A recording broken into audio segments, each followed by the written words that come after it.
ये विष्णु तिवारी है, तस्वीर देखिए। 20 साल जेल में था ये बंदा। 20 साल बाद जज साहब ने इसे बेगुनाह साबित कर दिया। जज साहब की मर्जी, सबूत नहीं मिला तो छोड़ दिया। अरे जज साहब, जेल में डाला था क्या सबूतों के आधार पे? जेल में डालते वक्त सबूत नहीं मिला था तो क्यों डाला था? या सबूत तब मिल गया था तो अब क्यों नहीं मिला था? जेल में क्यों डाला था 20 सालों तक के लिए? अब इस 20 सालों में ये जो विष्णु तिवारी हैं, इनकी जमीनें बिक गई, घर में 4 मौतें हो गई, घर तबाह हो गया। और ये जज साहब ये भी तो फैसला देते, जिसका जो हर्जाना हुआ, इसकी जो जिंदगी तबाह हुई है, इसकी सरकार भरपाई करे, ये फैसला दे देते। अरे जज साहब, आपको घर से कुछ देना पड़ता है क्या? ये फिल्मों में होता है। जज साहब फाड़ दीजिए कानून की ये किताबें। जज गांड फाड़ देगा। जबान से पोछा लगवाएगा, जज है वो। नमस्कार। माल है तो कमाल है अदालतें, एक ब्लॉग लिखा था, सोचा कि आप लोगों को भी सुना ही दूं। सुनिए, माल है तो कमाल है अदालतें। ये बात सिर्फ उसी के लिए है जो जेब से ताकतवर है और बिना वजह भी अदालती कुर्सियों को रुपयों का माला पहनाते रहते हैं, या जब भी मौका मिलता है कुछ ऐसा करते रहते हैं। नकारा, निकम्मा, कमीना, भ्रष्टाचारी लोगों का समूह जो अदालत पर काबिज है, उसमें उनकी कोई गलती नहीं है, व्यवस्था की गलती है। उस गुलामी की उपज है जिसके तहत महाराजाओं के सामने नजर नहीं उठाने की जिल्लत होती थी, हाथ जोड़े खड़े रहने की मजबूरी होती थी। ये अदालती लोग वही लोग होते हैं, ये जज साहब वही लोग होते हैं जिन्हें आम जनों की तरह अपने बच्चे पालने होते हैं। बीवी की गाली खानी होती है, बेटी कहीं प्रेम में पड़कर भाग न जाए इसका ध्यान रखना पड़ता है, बेटा की नशेड़ी न बन जाए उसकी चिंता करनी होती है, और जो पिंगे बढ़ाने से लेके धुआं उड़ाने तक के जो मानवीय गुण हैं वो सबसे बड़े होते हैं। लेकिन उन्हें हम कहते हैं हुजूर, my lord, your honour, his highness, her highness. भैया, ये जो प्रचलन है कहने का, यही मानसिकता, गुलाम मानसिकता की उपज है। भाई क्या करते हैं वो? नौकरी करते हैं, और ऐसी नौकरी करते हैं जो व्यवस्था के तहत है। सबूत देखो, गवाह की सुनो, जांचो, परखो और फैसला दो।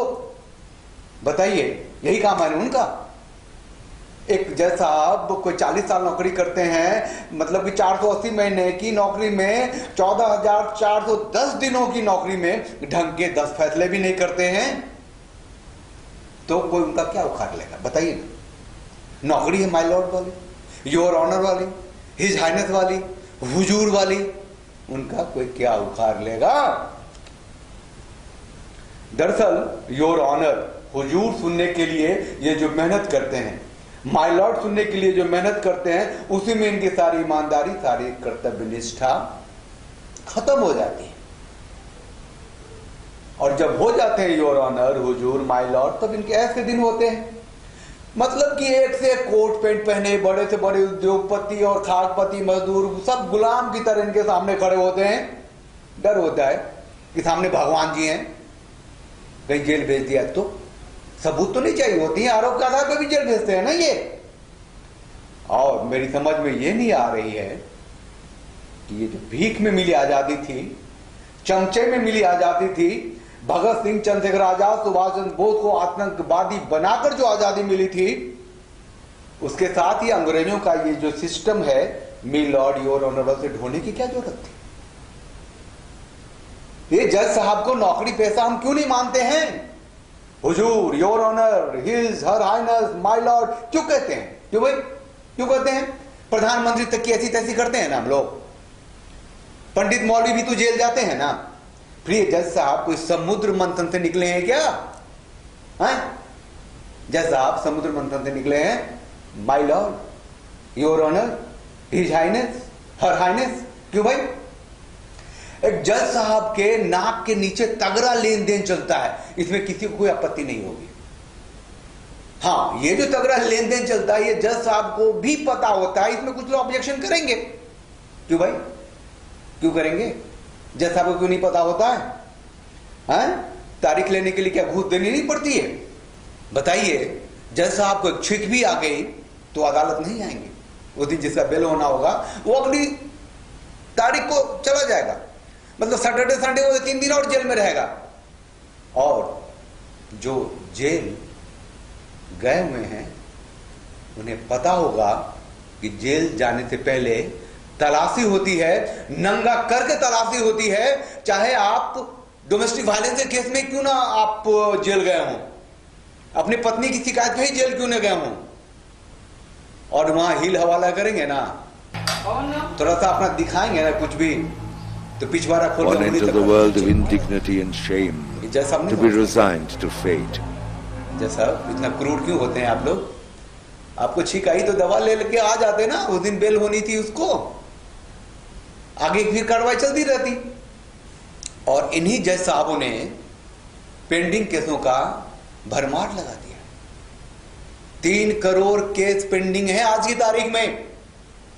भारत में छोटी अदालतों से लेके बड़ी अदालतें और सर्वोच्च न्यायालय तक में करीब 35,000 छोटे बड़े जज हैं, और ये इतने निकम्मे और गैर जिम्मेदार हैं कि पेंडिंग केसों का अंबार लगा दिया। रोज एक जज, एक मजिस्ट्रेट 10 केस सुने और एक केस का फैसला करे तो 35,000 केस का रोज फैसला हो जाएगा। महीने में 10,50,000 केस का फैसला होगा, साल में 1,26,00,000 केस का फैसला होगा। अबे कौन सी पेंडिंग केस रह जाएगी? बाबले कमीने अंग्रेजों ने हिज हाइनेस योर ऑनर बना दिया। अरे उसे गुलामी करानी थी तो हिज हाइनेस बना दिया, मिलॉर्ड बना दिया, योर ऑनर बना दिया। अब तो देश आजाद है, कौन सी गुलामी करनी है? किसकी गुलामी करनी है? जज साहब, your honour, my lord, his highness, her highness, क्यों भाई किसी गुलामी कर रहे हैं हम लोग? जज साहब जो तथ्यों के आधार पर फैसला देते हैं उसे your honour, me lord, his highness, your highness क्यों माने? अरे तथ्यों के आधार पर फैसला देते हैं ना, वो नौकरी पेशा क्यों नहीं माने उनको? जबकि ये उम्मीद की जाती है कि जज साहब गलत फैसला देंगे। छोटी अदालतों का फैसला बड़ी अदालतों में जाता है, बड़ी अदालतों का फैसला और बड़ी अदालतों में जाता है। सर्वोच्च न्यायालय का जो फैसला है वो राष्ट्रपति के पास जाता है, और तो और ये सर्वोच्च न्यायालय का कोई फैसला किसी को पसंद नहीं आए तो संसद में बैठे नेता उसे कानून बना के बदल देते हैं। फिर किस बात का ये भगवान भाई, your honour, my lord, his highness, her highness?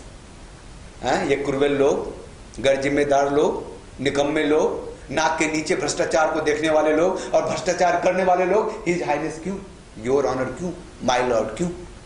एक महानतम जज साहब आज की तारीख में उनके माथत काम करने वाली एक लड़की ने उन्हीं पे सेक्सुअल हरासमेंट का केस डाल दिया। भाई वही तो हल्का मच गया था, आप सब जानते होंगे। 3 जज बना दिया, 3 जज की एक बना दी कमेटी बना दी, उन लोगों ने केस को सुना, रफा दफा कर दिया कि ऐसा कुछ एग्जिस्ट ही नहीं करता था, ये खत्म कर दिया उसको। Sexual harassment at work place कानून इतना खतरनाक है, जज साहबों ने बना दिया है कि एक लड़की अगर शिकायत कर देती है कि उसके साथ सेक्सुअल हरासमेंट हुआ है तो उस कंपनी का बॉस तक पहले जेल जाएगा, फिर बात सुनी जाएगी, आगे पीछे तुरंत कार्रवाई होती है। जज साहब के लिए कुछ नहीं होता है। ये बोला ना, पिंगे बनाने से लेके धुआं उड़ाने तक के मानवीय गुणों से बड़े होते हैं, और इन्हें हम योर ऑनर कहते हैं, माय लॉर्ड कहते हैं, हाथ पे हाथ धरे थे खड़े रहते हैं कि पता नहीं क्या कर लेगा अगर अदालत पहुंच गए तो। ये जज साहब लोग कितने क्रूर और अमानवीय होते हैं इसका अंदाजा हर उस शख्स को होगा जो कभी न कभी अदालत गया होगा। बंदा घंटे 2 घंटे के लिए कुर्सी पे आता है, तनख्वाह उठाता है, तो काम तो दिखाना पड़ेगा ना कभी न कभी। बाकी उसके जो पेशकार होते हैं, नीचे किरानी होते हैं, जो स्टाफ होते हैं, वो काम करते हैं। तारीख वही लोग देते हैं खास करके, और जेबें गर्म नहीं करो तो अगले 6 महीने की तारीख दे देंगे। आप कुछ नहीं कर सकते। कभी कभी तो ऐसा लगता है कि आपका मन करता है कि उसके मुंह पर थूक दे, लेकिन आप थूक नहीं सकते क्योंकि मंदिर है ना, न्याय का। ये फोटो है सत्यनारायण सिंह जी की, बिहार के हैं, आरा के। एक जमीन का मुकदमा लेके गए थे अदालत में, 4थी पीढ़ी जा रही है कोर्ट में। जज साहब को शर्म नहीं आती 4थी पीढ़ी को देख के अदालत में जमीन के लिए? वो ये नहीं कह सकते कि भैया इसका फैसला नहीं हो सकता, कानून में इसका कोई इलाज नहीं है। कमाल के क्रूर लोग होते हैं, तारीख पे तारीख देते चले जाते हैं, पीढ़ियां तबाह होती चली जाती हैं, और हम उन्हें my lord, your honour, his highness, हराने कहते रहते हैं, हाथ पे हाथ धरे खड़े रहते हैं, उनके सामने ऐसे खड़े होते हैं जैसे कि अरे हम तो भगवान से भी ऐसी तैसी कर लेते हैं, अपने ईश्वर को भी कहते हैं कि भैया क्या तुमने मेरी खराब किस्मत दे दी, तेरी ऐसी तैसी, नहीं मानूंगा तुम्हें। वहां नहीं चलेगा। जज साहब लोग लाइलाज हैं, क्योंकि सिस्टम ने इन्हें भगवान बना रखा है, और ये निकम्मे, नकारे, कामचोर, क्रूर हैं, और जो इतना कुछ होगा वो तो भ्रष्ट होगा ही। माल है तो कमाल है अदालतें। धरती पर भारत में अदालत से बच के जी सको तो ये भारत स्वर्ग है, नहीं तो नर्क है। चैनल को लाइक कीजिए, शेयर कीजिए, सब्सक्राइब कीजिए, वो घंटी दबाइए जिससे नोटिफिकेशन मिलता है। अगर आपको लगा कि कुछ मैंने गलत कहा है तो अपनी प्रतिक्रिया जरूर दीजिए। कभी अदालत नहीं गए हैं तो लिखिए, अदालत गए हो तो वही लिखिएगा जो मैं बोल रहा हूं। चलिए, बोलिए भारत माता की जय, वंदे मातरम, जय भारत।